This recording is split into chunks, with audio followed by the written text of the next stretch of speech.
మాజీ సీఎం జగన్ ను ప్రాసిక్యూట్ చేసే అంశాలపై ప్రభుత్వం తీవ్రంగా కసరత్తు చేస్తోంది.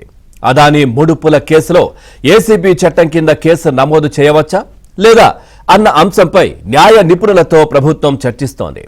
న్యాయ నిపుణుల అభిప్రాయం తర్వాత జగన్ ను ప్రాసిక్యూట్ చేయడానికి గవర్నర్ అనుమతి తీసుకునే అవకాశం ఉంది. ఇక మాజీ ముఖ్యమంత్రి జగన్మోహన్ రెడ్డి మెడకు ఉచ్చు బిగించుకునే అవకాశం కనిపిస్తున్నాయి. ఇక జగన్ ను ప్రాసిక్యూట్ చేసే అవకాశాలను ఏపీ ప్రభుత్వం పరిశీలిస్తోంది.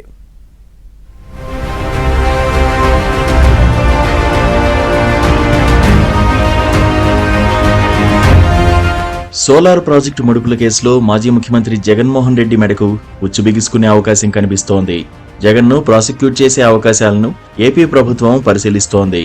సౌర విద్యుత్ కొనుగోలు ఒప్పందం వ్యవహారంలో America securities and exchange commission అక్కడి కోర్టుల్లో అభియోగాలు నమోదు చేసిన విషయం తెలిసిందే.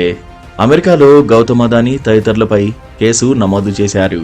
2021లో ఆంధ్రప్రదేశ్ ప్రభుత్వం 7,000 మెగావాట్ల సౌర విద్యుత్ కొనుగోలు ఒప్పందం చేసుకోవడానికి 1,750 కోట్ల రూపాయలు లంచం ఇచ్చారని ఛార్జిషీట్లో పేర్కొన్నారు. ఈ వ్యవహారంలో అప్పటి ఆంధ్రప్రదేశ్ ముఖ్యమంత్రి ఉన్నారని ఛార్జిషీట్లో నిర్దిష్టంగా ప్రస్తావించారు. దీని ఆధారంగా జగన్పై అవినీతి నిరోధక చట్టం కింద కేసు నమోదు చేయవచ్చా అన్న కోణంలో కూటమి ప్రభుత్వం న్యాయ నిపుణుల సలహా కోరింది. న్యాయ నిపుణుల సలహా ఇందుకు సానుకూలంగా వస్తే జగన్ను ప్రాసిక్యూట్ చేయడానికి గవర్నర్ అనుమతిని ప్రభుత్వం కోరే అవకాశం ఉంది.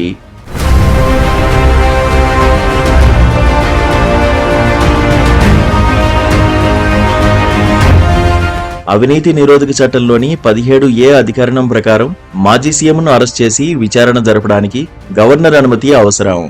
ఏపీని లూటీ చేసిన వారి విషయంలో సానుభూతి చూపించాల్సిన అవసరం లేదని మంత్రులు, ఎమ్మెల్యేలు భావిస్తున్నారు.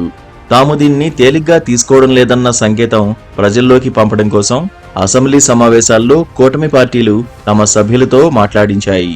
బీజేపీ పక్షనేత విష్ణుకుమార్ రాజు, టీడీపీ ఎమ్మెల్యేలు గోరంట్ల బుచ్చయ్య చౌదరి, వసంత కృష్ణప్రసాద్ తదితరులు సౌర విద్యుత్ టెండర్ల వ్యవహారం ప్రస్తావిస్తూ జగన్పై చర్య తీసుకోవాలని డిమాండ్ చేశారు. సీఎం చంద్రబాబు సూచనతోనే ఈ చర్చ జరిగింది. తర్వాత ఆయన కూడా సభలో స్పందించారు. అవినీతిని సహించబోమని, అవసరమైన చర్యలు తీసుకుంటామని సభ సాక్షిగా చంద్రబాబు తెలిపారు. ఈ వ్యవహారంలో అదానీ పాత్ర ఉండడంతో జాగ్రత్తగా ముందుకు వెళ్లాలని ప్రభుత్వం భావిస్తోంది. ముందుగా కేంద్ర పెద్దలతో మాట్లాడి వారి సూచనల ప్రకారం వెళ్లాలని, జగన్ను మాత్రం వదిలిపెట్టరాదని ప్రభుత్వ పెద్దలు అభిప్రాయపడుతున్నట్లు సమాచారం.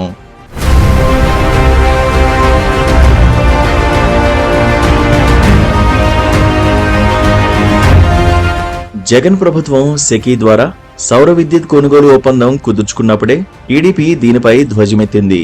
ఆ పార్టీ తరఫున నాటి MLA, PAC chairman Payyavula Keshav బహిరంగంగా తన వాణిని వినిపించారు.